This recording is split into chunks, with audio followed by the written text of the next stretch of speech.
Hola, buenas. Os voy a contar mi caso con este teclado Mars Gaming que me compré y es el segundo día que lo uso. He puesto la pantalla en grande y el teclado al lado para que veáis que no hay trampa. Me alejo y mirad, voy a pulsar solo la tecla S. ¿Ves? Un toque y se me aprieta la S y la C a la vez. Y lo mismo pasa con la Z. Mirad. Z y se apretan dos a la vez. Así que lo devuelvo por este pequeño error que tiene mi teclado.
La...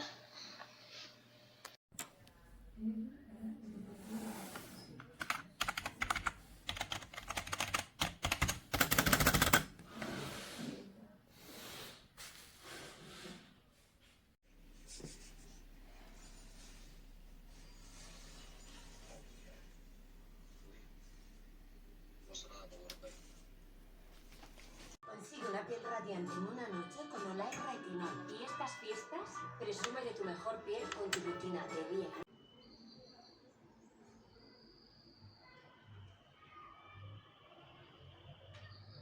Los tiempos era cada 4 años, luego se pasó a 2 y esta vez es para 5 y el próximo será en